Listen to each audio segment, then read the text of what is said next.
Hey, Tburrier from Tburrier.com. And today we're talking about dealing with someone who has a negative impression, either from the media or just a negative impression of your company or a negative impression of the industry from either past history. So it could be media, it could be past history, it could be past experience, etc. Okay?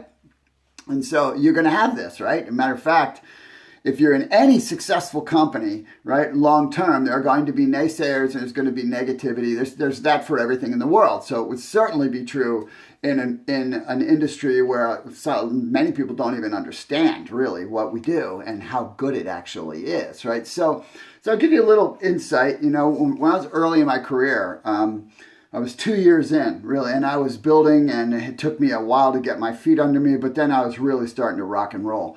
And my business was growing and growing and growing. And then the company I was with was all over the media and being accused as an illegal pyramid, and was being sued by an attorney general. And wow, you want to talk about hard? For the next several years, that was hard, because I stayed and worked. I didn't just walk away because I knew it wasn't true. But that didn't matter because I was having to work through the perception of that in the industry. So when I talk to you about this, I know about it deeply because I sponsored and recruited and grew a business through it. And many major companies in the industry have been around for a long time have had some kind of snafu in that way.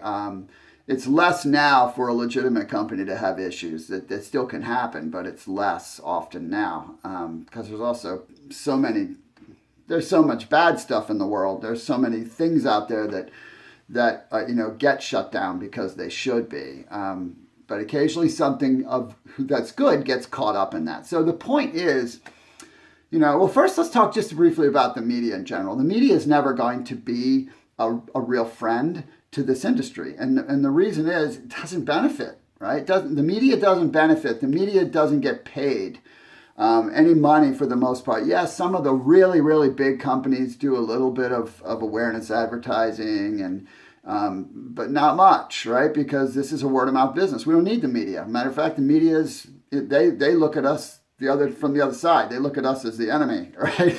we're not, and so things are going to be slanted against the industry, negative and sensationalized, and it just is what it is, and it's okay. Lots of really good things in life are like that, right? Movements in general. I look at the health and wellness movement, right? The media tries to pound that all day long, right? Because the medical community pharmaceutical community spends a lot of money with the media. So you think the media is going to talk good about supplements?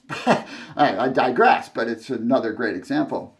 And so you're going to have automatically the media is generally not going to be favorable. But I look at that like a positive, right? My mentality is if the media is against it, there's probably a lot of truth to it, right? So, I mean, we're in a world now where people can decide what media they pay attention to, which is pretty good news. But you also have the distributor issue, right? Where someone has worked wrong, and this is a bigger common more naturally, right? You're going to talk to somebody who's had experience with someone who hyped and pressured and pushed and just treated them wrong. And I hate to use this term because this company is a good company, but they Amwayed them. You know what I mean? They tricked them into a meeting, and I don't think Amway people do that today. And I have huge respect for that company because of what it accomplished. But years ago, they used to trick people into meetings. I mean, that's is not cool, right? That's just bad stuff. And so you might have someone that's had that kind of experience. The key here is just be nice. Be nice and real and say, I'm sorry that you had that experience. That's not my experience. And if you'd like to know the truth, I'll share with you my experience. If you'd like to know how we do things, I'd share with you my experience. But don't defend it. Don't, just laugh things off and dismiss it like, yeah, I understand. This happens.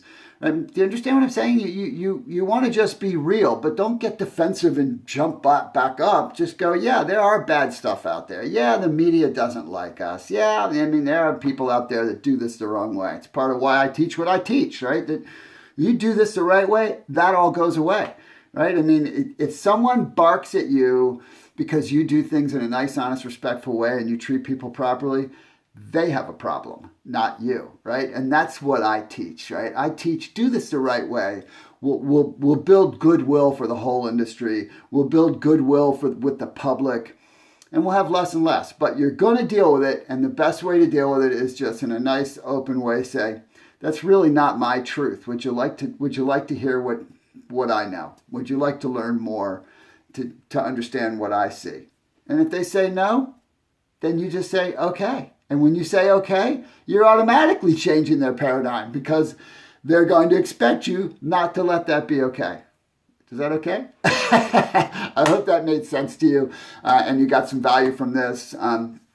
If you have not gotten my 27 scripts that work, make sure you go to Tburrier.com and get your free download because those scripts will really, really help you to become a prospecting machine. And in the nice and the right way. And feel free to share this if you like, all right? See you next time.